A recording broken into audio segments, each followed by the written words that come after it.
Good afternoon. I'm joined here today by Assistant Attorney General for Civil Rights, Kristen Clark. Today we are announcing that the Justice Department is opening an investigation into the City of Phoenix and the Phoenix Police Department. The investigation will determine whether the Phoenix Police Department engages in a pattern or practice of violations of the Constitution or federal law.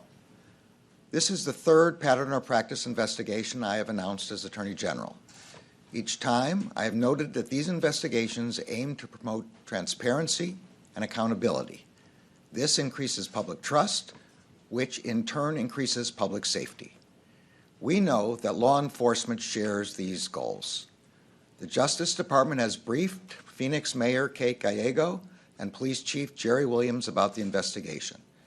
We are pleased by their pledge of support. They, too, recognize that we share common aims. Our investigation in Phoenix will be led by the Justice Department's Civil Rights Division. It is based on the division's extensive review of publicly available information, and it will consider several issues. First, whether the Phoenix Police Department uses excessive force in violation of the Fourth Amendment.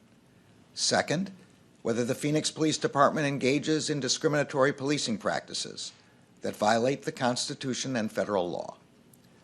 Third, whether the department violates the First Amendment by retaliating against individuals who are engaged in protected expressive activities. Fourth, whether the city and its police department respond to people with disabilities in a manner that violates the Americans with Disabilities Act.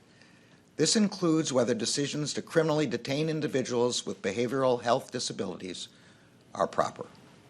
And fifth, whether the Phoenix Police Department violates the rights of individuals experiencing homelessness by seizing and disposing of their belongings in a manner that violates the Constitution. Those last two areas of investigative focus speak to an important issue that is broader than the Phoenix investigation.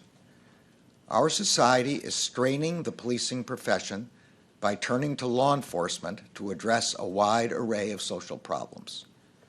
Too often, we ask law enforcement officers to be the first and last option for addressing issues that should not be handled by our criminal justice system. This makes police officers' jobs more difficult, increases unnecessary confrontations with law enforcement, and hinders public safety.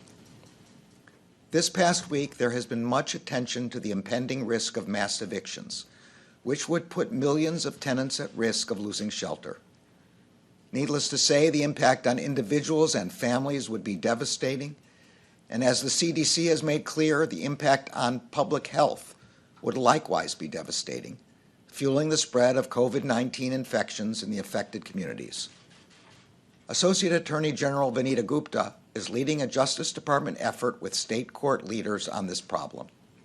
On June 24th, she sent a letter to state courts urging them to implement eviction diversion strategies that will increase the chances that families can stay in their homes.